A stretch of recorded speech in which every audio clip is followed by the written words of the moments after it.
Greetings to all comrades and friends. I am happy to be with you.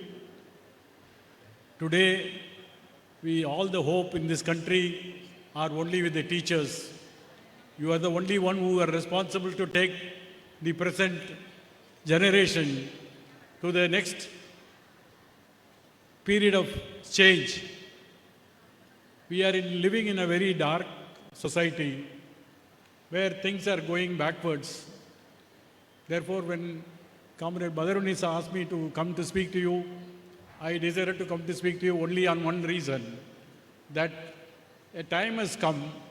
Teachers are not only to be with the blackboard and telling the students whatever they learned earlier.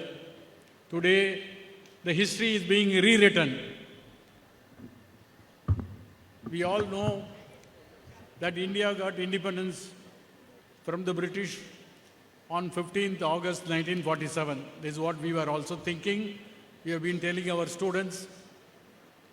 When the Constitution was amended in 1976, a new provision was added.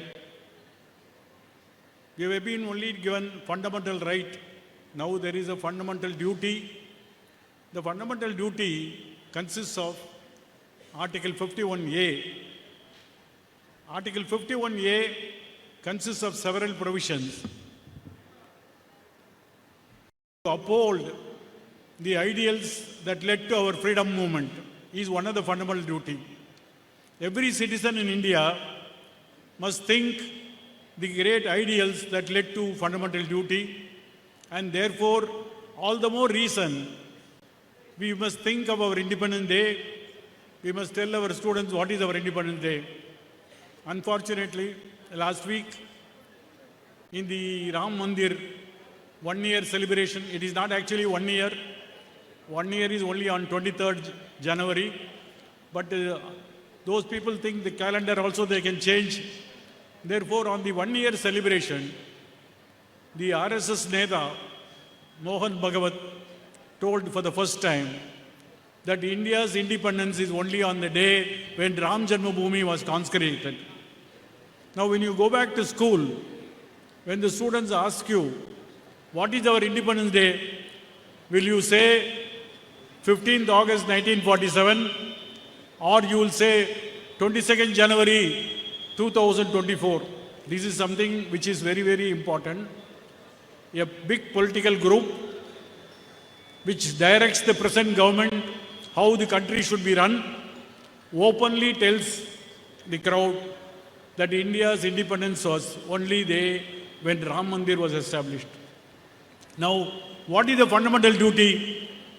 We must cherish the ideals that led to the freedom movement. That's what the 51A says. Now, Mohan Bhagavat gives some other date. Is he not violating the constitutional principle? Today, whether you like it or not, the Constitution has become a center stage. Everybody is now carrying this book. Even Rahul Gandhi, wherever goes, he carries this book. Even Priyanka, when she took oath of office, she carried this book. This is on the one side. On the other side, there is a group which wants to change the Constitution. It is not very much palatable to them. Certain provisions are not appealing to them. Therefore, they keep on saying, thus, this Constitution should be changed, give us more number of seats. When the last elections came in 2024, we must thank the people of Kerala. We must thank the people of Tamil Nadu for not giving them any space for the BJP party. I know this is a teachers' conference. I know my limitations. But you cannot today say something without seeing what is happening to this country. They came to you for vote. Aapki bar, 400 bar. You know what it is. They wanted 400 seats. And Modi came to Tamil Nadu 8 times.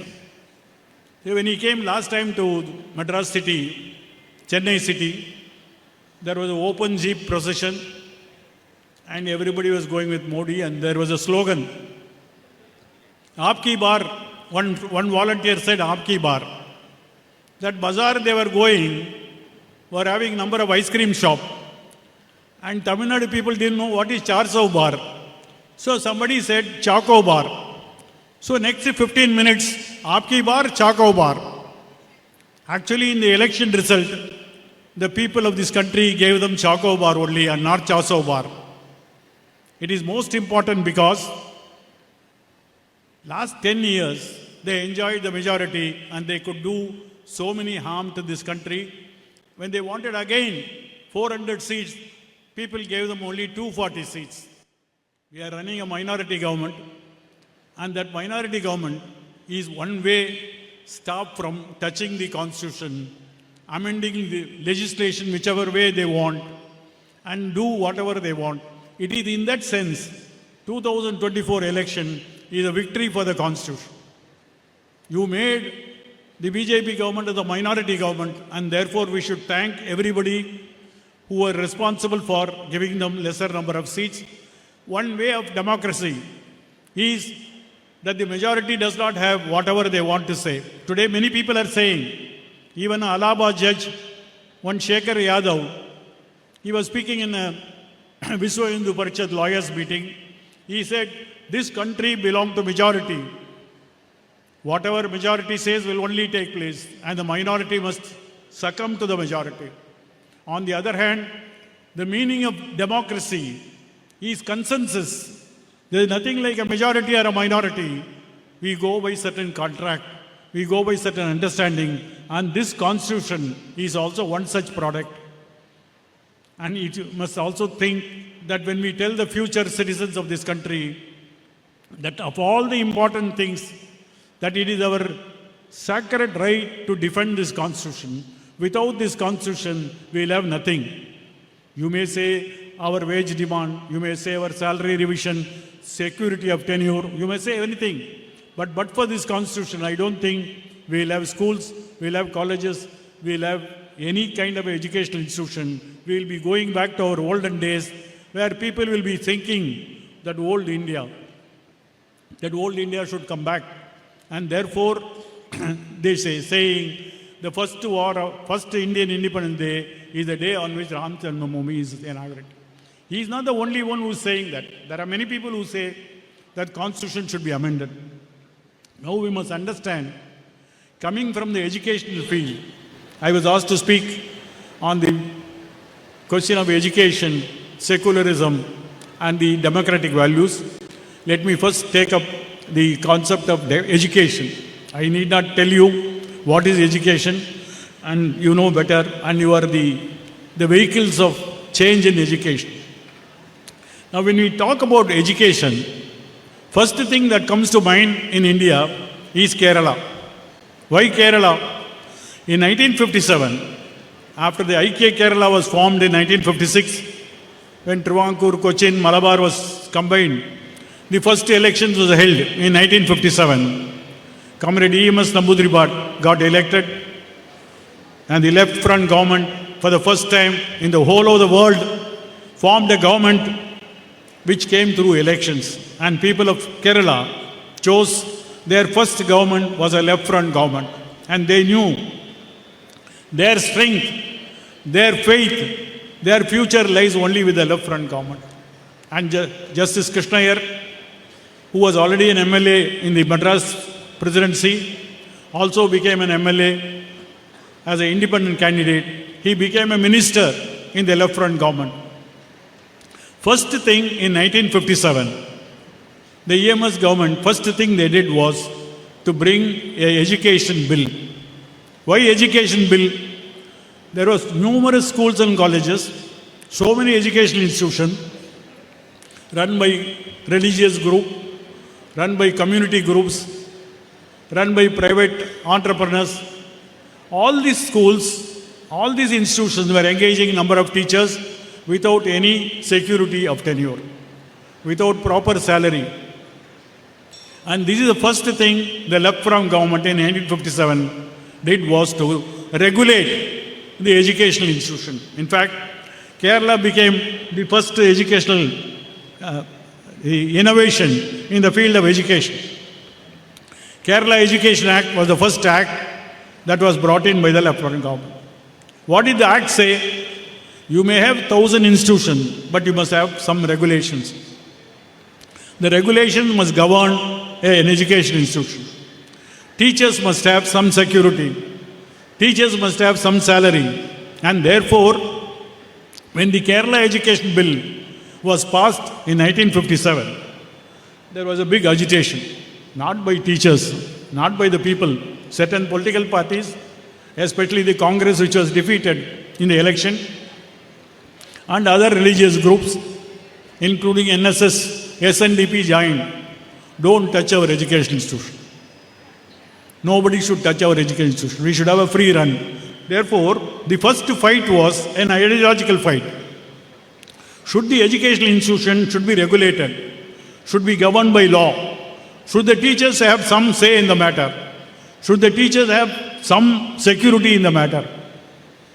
This was the first test for the EMS government, and EMS withstood the pressure because all over there were agitation. Pandit Jawaharlal Nehru was the Prime Minister, and his daughter was made a minister first time.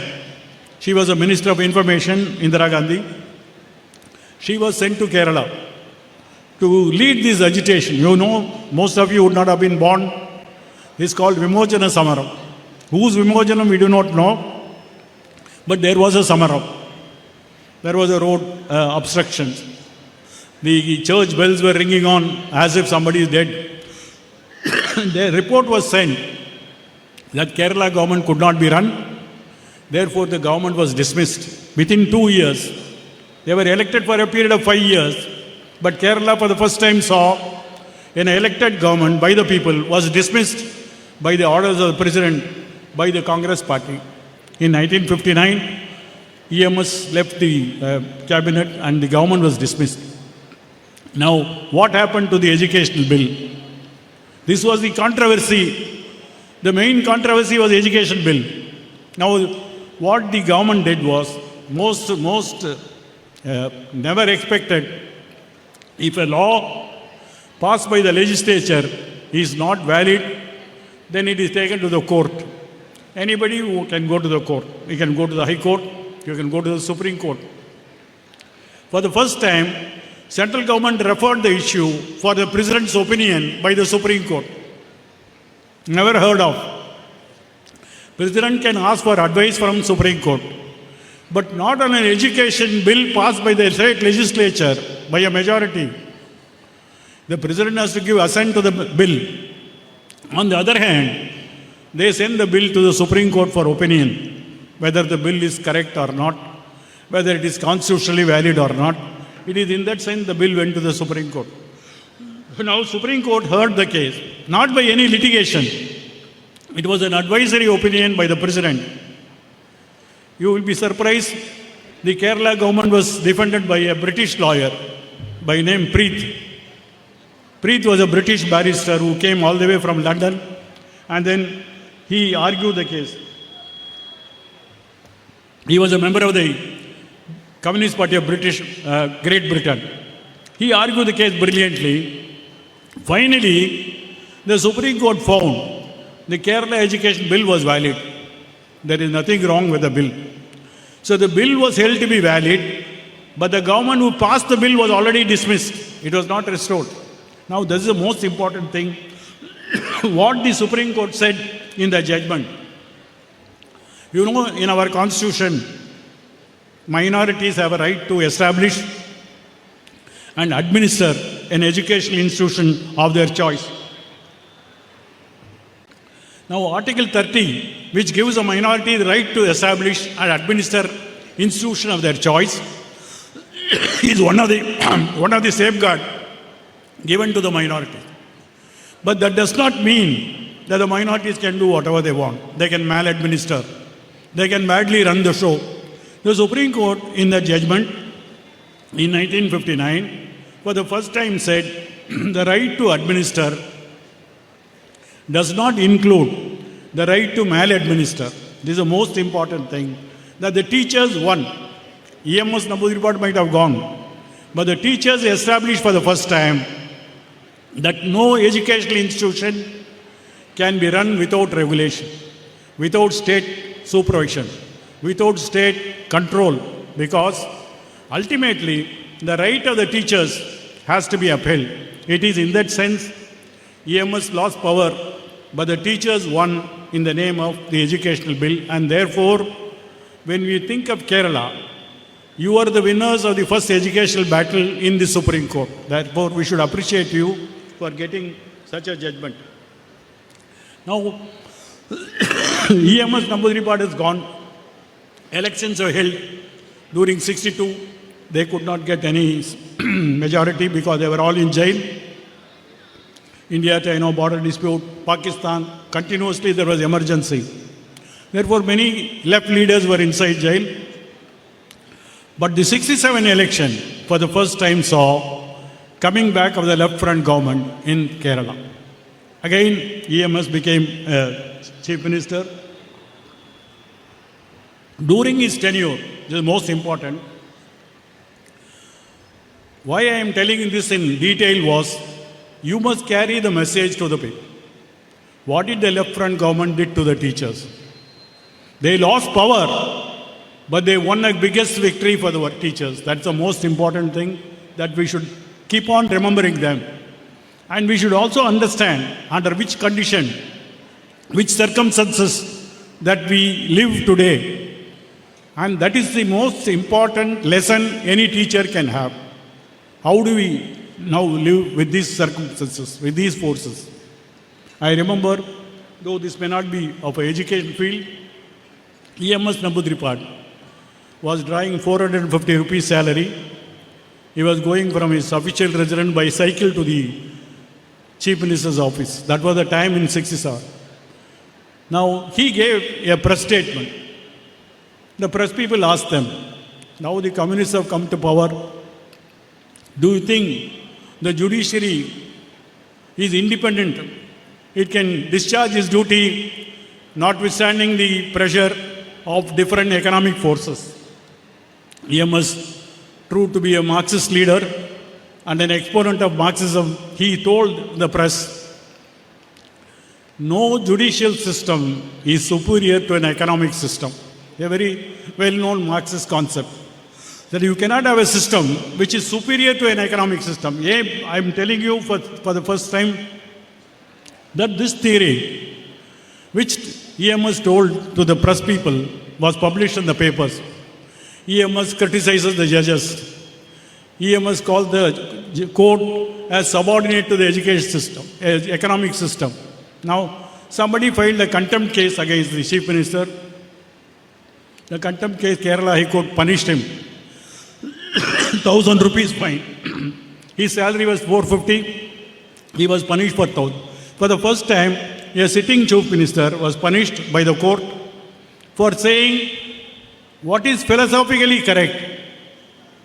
You cannot have an economic system and then have the judiciary independent of the economic system, because the judiciary is always subordinate to the economic system. This is a statement which you can draw inspiration from the teachings of Marx, teachings of Engels and teachings of Lenin. But nevertheless, he was punished. He went to Supreme Court on appeal. A sitting chief minister being punished by court.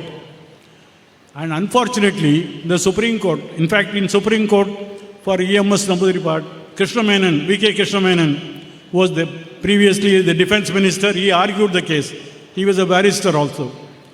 He argued the case that what EMS said is part of the Marxist understanding of society, part of the understanding of the state in this country. That is how we understand the government. But the Supreme Court judges were not willing to listen. They said the appeal is dismissed. They reduced the fine from 1,000 rupees to 50 rupees. But nevertheless, the conviction was there. But what is most important was, they told EMS did not know Marxism. Marx nowhere said that the economic system is superior. EMS himself saying all this. This is very, very a wrong step taken by the Supreme Court. First, they never understood what is Marxism. Secondly, in this country, when you have a right to speak, a right of expression under Article 19(1), anybody can say anything they want. Today, worse things are being said against the court. Nobody is punished. But what is punished was they were having grievance against the left government, and therefore he was punished. And in punishing, the Supreme Court exposed itself about their ignorance of Marxism. I will explain to you in this understanding on education. What is, after all, education? When the Constitution was framed, education was given to the state government. Central government was only concerned with setting coordination and standard in higher education, never school education. In 1965, a Kothari commission was appointed to go into school education. One of the recommendations of Kothari, who was an educational expert, that the central government should not interfere in school education. They should not start schools. Today you will find there are as many schools which are run by state board, there are CBSE controlled schools are there. This was never expected because the subject of education, even during the British period, it was that of the provincial legislature. It was that of the state government and not the central government. But deliberately, central government started implementing their own policy contrary to the Constitution. And therefore, the result was you have a central school, you have a state board school, and you have so many other schools also. But now, when this perversion started, people questioned how central government can interfere. In 1976, Indira Gandhi, using advantage of emergency, amended the Constitution under 42nd Amendment. First thing they did was to take education from the state field and make it into a common field, a concurrent list, which means central government can make laws, state government can also make laws, and if there is a central law, state government law will go. So it was completely a rewriting of the Constitution. There are teachers before you, they were all opposing this, that you cannot have a transfer. Today there is more voice. There is more voice. In fact, Tamil Nadu Chief Minister has demanded that 42nd Amendment should be amended. Education should be brought back to state list. Even in Kerala, you know what the governor who went off to Bihar, Arif Mohammad Khan, he started appointing vice chancellors. He started dictating all universities as if he is the king of England. The word chancellor come from England. And therefore he thought he is another king sitting in Rajanivas in Thiruvananthapuram. Same thing happened in Tamil Nadu. Several bills pending with them relating to universities are still pending. Tamil Nadu government has gone to the Supreme Court.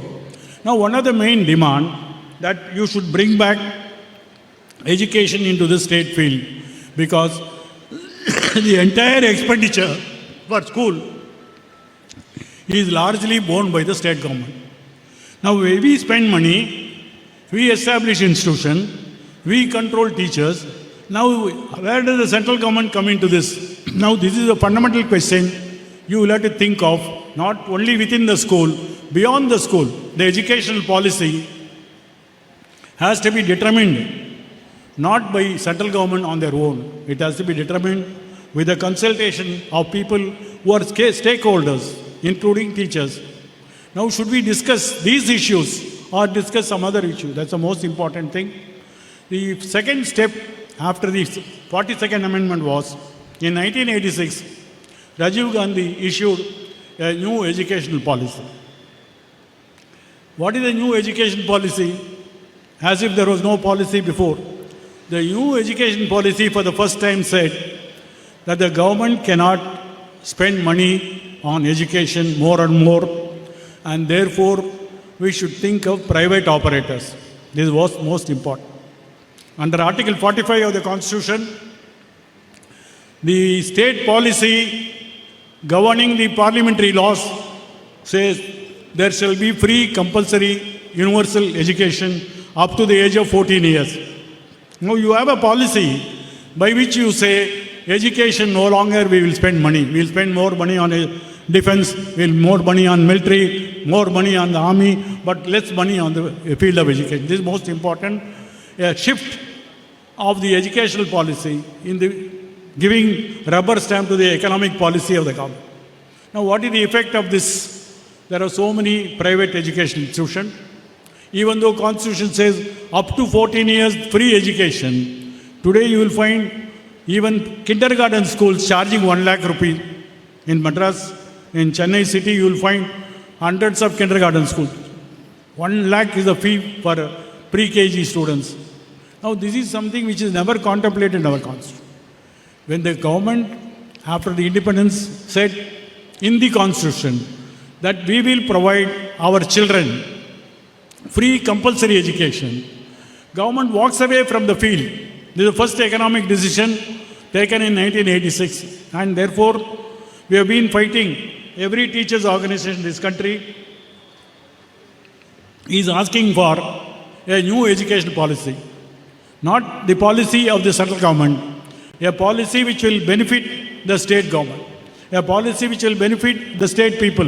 It is in that sense we have been seeking for a new education policy. But nevertheless, slowly, government was walking away from the scene of education, allowing private people to come in. More in the schools, and you have so many professional colleges, medical college. You know the Manipal Medical College near Bangalore. In Manipal, they were charging capitation fee. You want to buy a seat, you must pay extra money. This is something like capitation fee, which is never thought of. Manipal was the first institution. One girl by name Mohini Jain filed a case in Supreme Court. How can you collect money, extra money, for running an educational institution? The Supreme Court in Mohini Jain case said that you cannot convert education into commerce. You cannot run it as a business. Therefore, collecting capitation fees is illegal. First step taken by the Supreme Court was in 1993. In 1991, in Mohini Jain case, they said education should be imparted free. How do you come across a free education? The Supreme Court said, even though Article 45 is not enforceable, Article 21 talks about liberty. Liberty means not animal existence. A man must live with dignity. Dignity will come only when there is an education given to the child. And therefore, part of Article 21, part of giving liberty, you must also provide education. This was a new innovation by the court. And Mohini Jain case became a standard bearer, where for the first time, as against the economic policy of the government, the Supreme Court said the policy should be a constitutional oriented policy, and you cannot have your own policy. And in that sense, the case came. But notwithstanding the Mohini Jain case, you will find number of medical college, number of engineering college, everything was self-financing. Huge amounts are collected, and people are all admitted on their own. If you pay money, you are given admission. This is how these colleges are run. And then Justice Jeevan Reddy, another left thinker, he gave a judgment in 1993 in Unnikrishnan case. He said, you cannot have completely payment-based. You can only have a portion collected money from the student. But those students who cannot afford, but who are meritorious, they must be given seat. Therefore, he evolved a new formula. 50% of the seat is a free seat, 50% of the seat is a payment seat. There is a new compromise, you may say. Nevertheless, when private source is the only way, Unnikrishnan gave a 50-50. At least people who have no money, but who got good marks, they can get admission to this institution. This 50-50 did not last long. Supreme Court constituted a larger bench in TMA Manipal case. Larger bench means 11 judges. Out of 11 judges, 7 judges wrote a very order which you will be shocked.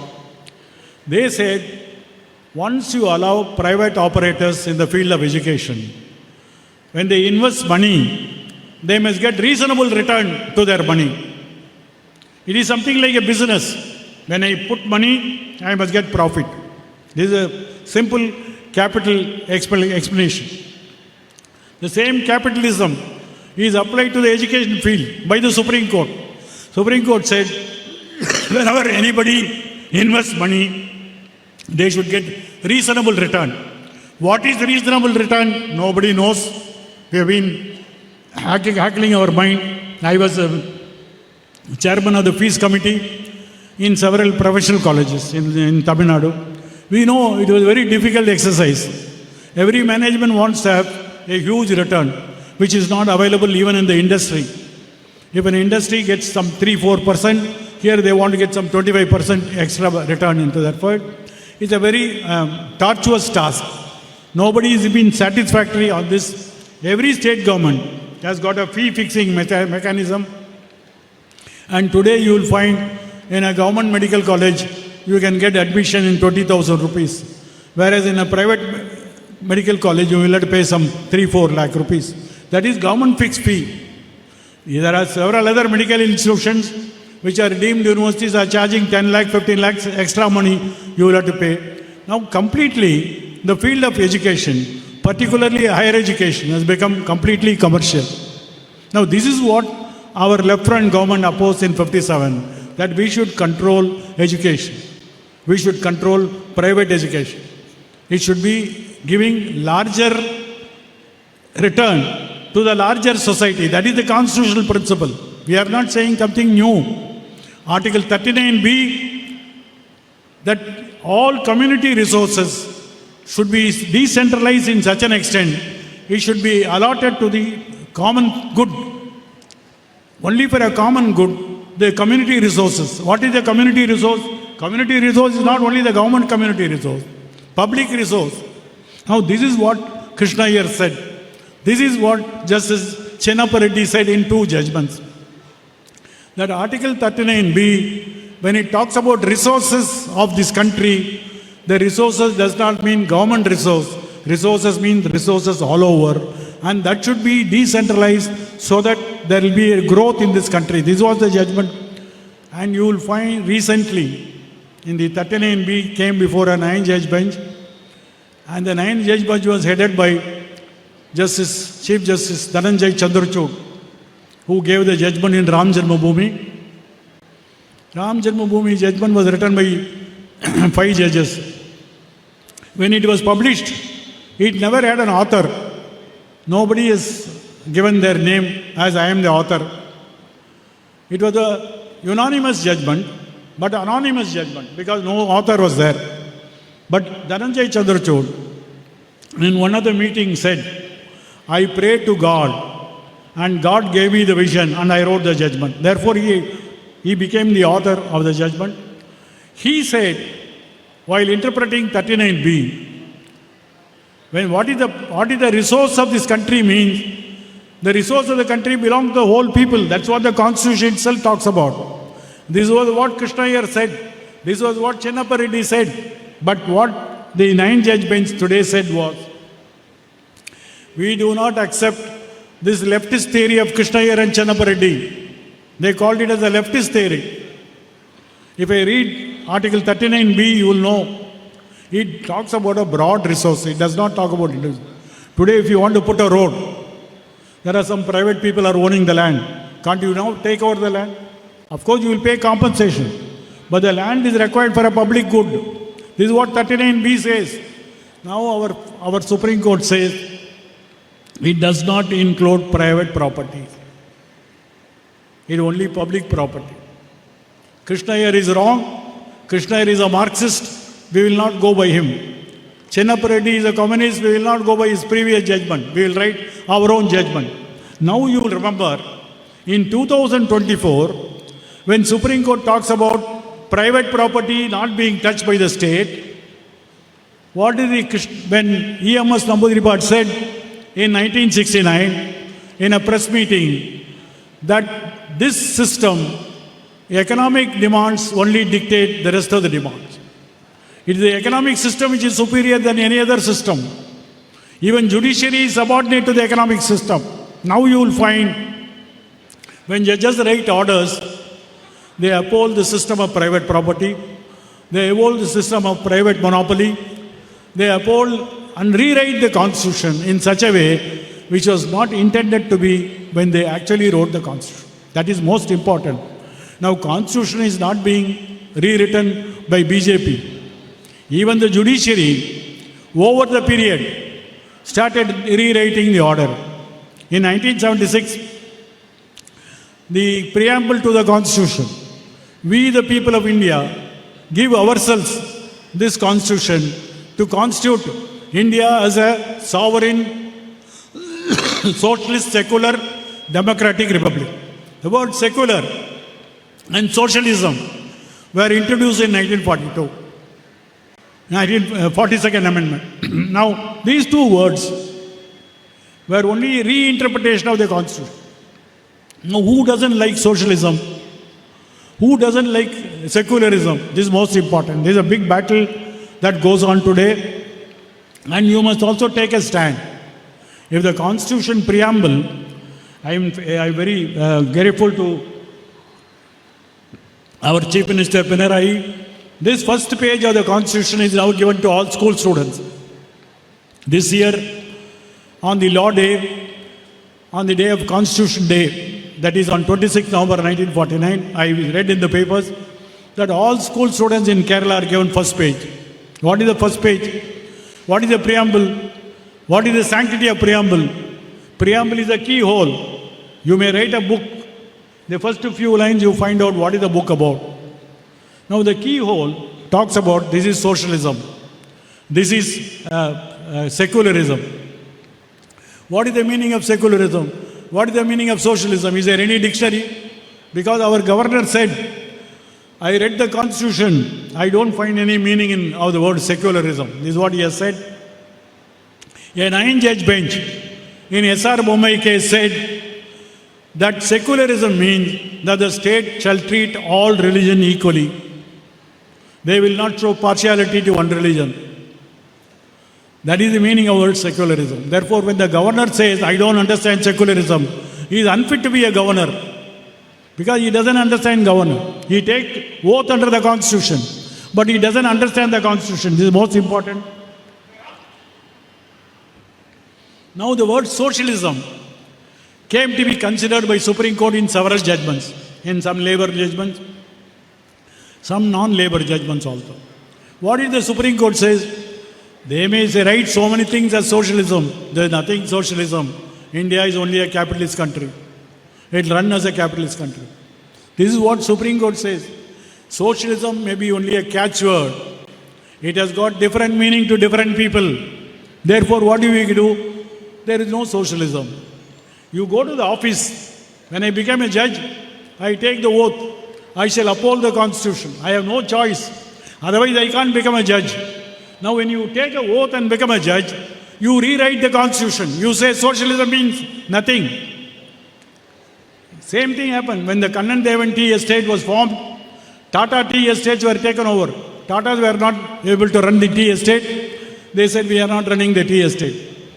The Achyuta Menon government passed a law that this will be run by the government. It was given a new meaning, Kannan Devan Tea Estate. Nothing wrong. When the Trivandrum airport was given to Adani, Pinarayi government asked, we will run the airport. They are not giving. This is what it means, what the government and what the Supreme Court does is important. When Kannan Devan Tea Estate was taken over, Supreme Court struck down. State government cannot take over. All right. Tatas are not running. Why not we run? Why should property should be given to Ambanis, Adanis? Why not the state government run the Trivandrum airport? No answer. They said no. You cannot bid in the tender floated by the central government. You will find slowly the word socialism has been reinterpreted in a different manner. In fact, one educational institution case, in the TMA Poi case which I was mentioning, one judge wrote, today the privatization, you know the three words, liberalization, privatization, globalization, the three mantras. That is the policy under which we are being operated from 1990s onwards. Now this LPG is not the gas which we are using in our kitchen. LPG only means liberalization, privatization, globalization. Now every public sector company will become a private company. The railways will become private. The transport will become private. The electricity board will become private. For whose purpose? There will be two Adanis and Ambanis will be profiting in this country. The rest of the people will become more and more poor. This is what the shift of economic policy. The first 30 years, the economic policy was to have a greater control over resources. The next 30 years, in the next 40 years, we find the opposite turn, that every company government owned given to private people. Whether it is the airport, whether it is a tea estate, or anything that you mention, it will be private only. It will not take much time for railways to become private because their efforts are being there. Now, when this fight of two economic interests comes, a judge of the Supreme Court writes in a judgment, we are very happy with privatization. When I go to the airport, I find there are bars, liquor bars, easily available. A Supreme Court is writing in a judgment that privatization done good to this country. How good we can get liquor in the airport? According to him, the privatization is only for getting liquor from the airport shops. Now, this is not something new. There is also secularism. What does the secularism means? It means different thing to different people. In fact, two people filed. That Subramanian Swamy was a political joker. He filed a case. The word socialism should be struck off. Secularism should be struck off. Last month, Supreme Court upheld. It's part of the Constitution. We will not strike it off. By saying that, we need not be very getting happy because every other case, when a company is privatized, when the capital is sold away to private people, court said we will not interfere. It is an economic policy. Economic policy of the state, we will not interfere. This was what EMS said, that the economic policy dictate even the judges. The economic system will dictate what should be the judiciary. And he was punished for wrong reasons. In fact, when he said something like that, that is a true, that you will find slowly in the field of education. People were fighting that in 1950, when you made the Constitution, you said under Article 45, every children up to the age of 14 years will have a free compulsory education. Where is the education? Constitution was amended in 2002. 21A was introduced. You know, right to free education is a part of the fundamental right. It's no longer the policy. It is a fundamental right of every child. It is a fundamental right of every parent to have their child educated up to 14 years without payment of fees. Please don't laugh because we know majority of the people are paying through their nose. In Tamil Nadu, 41% of the people are sending their children to a fee-based education. Therefore, notwithstanding your fundamental right, today the situation is slightly different. 21A says, the state shall provide free universal compulsory education up to the age of 14 years, from the age of 6. Now, this is a fundamental right, but we see the opposite in this country. There is no fundamental right. Even an ordinary laborer, send them to a private English medium school. In Tamil Nadu, it is 41%. I don't know about Kerala, but in Tamil Nadu, the entire area of education is completely privatized, slowly getting privatized. And this is what we find. Instead of fighting for a larger ideals, larger principle, we only fight for a smaller areas of our own security, of our own salary increase, of our own pension scheme, not the larger economic policy of this country. Where does our education goes today? Now, this 21A, 2002, it was made part of the Constitution. When did the parliamentary law came? In 2009. Right to free education was brought in after 7 years. Now the 7 years case was when the Supreme Court for another 5 years. In 2012, a bench headed by the then Chief Justice Kapadia said, this provision is valid, 21A is valid, okay. The case was filed by private association of school management. They filed a case, how you can have a compulsory education. You know, under the new act, a private education institution should provide 25% of the seat for underprivileged children. Who will pay the fees? The government will pay the fees. Therefore, nobody is running a free education. The government is paying the expense of that 25%. What the government in Rajiv Gandhi in 1986 withdraw from the field of education, now they are paying through private management. Instead of they running the school, instead of they running the enterprise, they are now subsidizing private school. Therefore, it is no longer a free education. Government is paying. Now, what did Kapadia say? He said the act is valid, but we will not tell that government should run the school. The constitution talks about shall provide. Shall provide means it can provide by itself or it can provide by agency. The new interpretation. For Supreme Court judges, the English language looks different. The constitution talks about the state shall provide. Shall provide means mandatorily they will have to provide.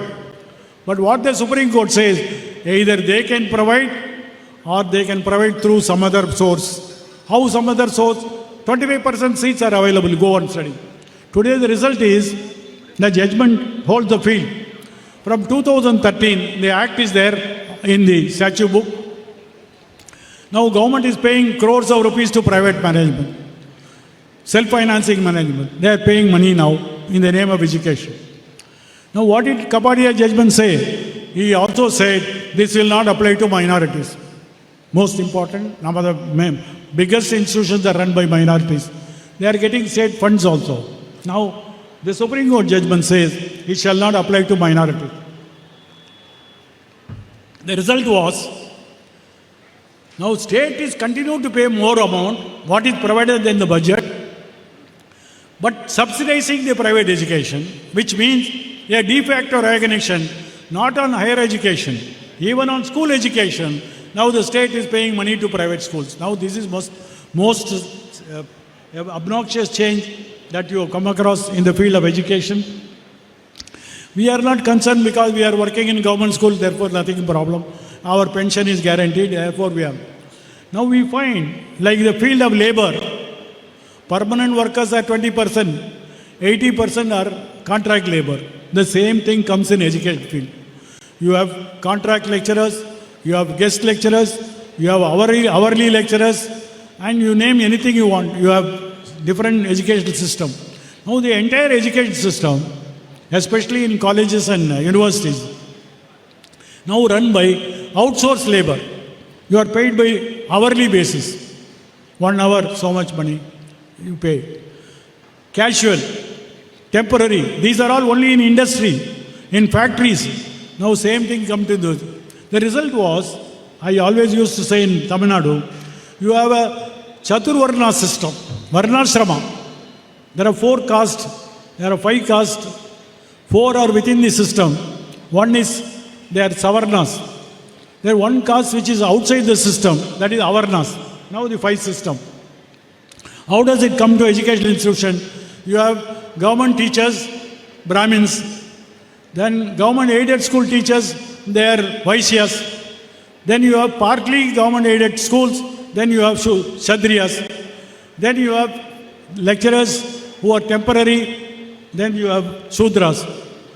Then you have some other category, hourly base, that is the Avarnas, the Panjamas, the Dalits, the scheduled caste. So you have full caste system in our education. What is thought of by our constitution is that the education should be free. It shall be the responsibility of the state to provide. And the state withdraws from the education, allows private people to come in. And therefore the education today is controlled by private people. Just like you are having an association meeting, even the private managers are also association meeting. I saw in the hotel where I am staying, they are also having their meeting. What is their problem? How to make more money, how to increase the fees. They are also having their own problem. The only difference is their voices are heard with the Modi Shah government. Our voices are not heard because we are yet to make or yet to raise our voice. It is in that sense you must understand that when a law is brought in, that state shall make provision. The Supreme Court should have said state shall make, not any private party. not any private enterprise. You know what a private enterprise will do. In your own experience, you will know. Now, it is in that sense, I want to see a parallel. In America, in the early 60s, there were neighborhood schools. In America, all schools are run by state only. Local bodies are running all the schools. They are appointing teachers. They are paying money from the budget of the local body. It so happened, some schools are white schools, some schools are black schools, depend on the place where they are staying. I may be staying in one place, it may be a white area, therefore all white children go to that school. I may be living in an area where there are black people, all the black children will go to that school. It's called neighborhood school.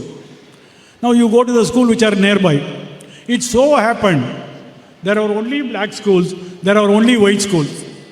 Some civil liberty activists, at that time there was no public interest litigation in American Supreme Court, some civil liberty articles thought that we cannot have two Americas, one black America and one white America.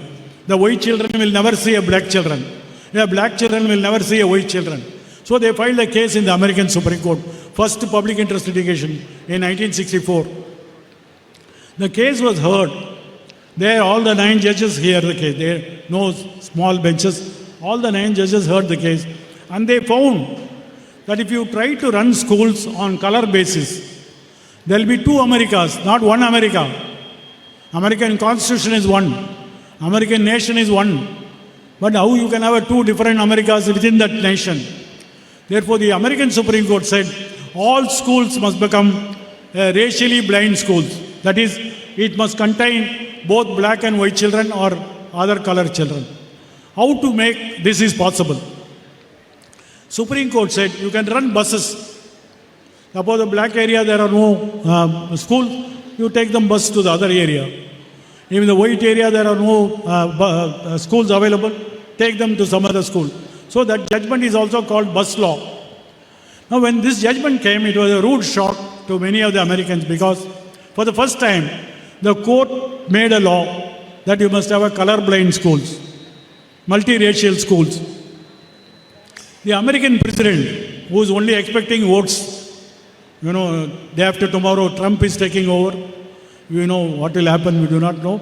But then the American president said, based on the vote bank, I will not implement this order. There are riots everywhere. The white mothers are saying our children will get mugged. Our children will get beaten up in the black school. Black mothers are saying the same thing. Our children will get beaten up in the white school.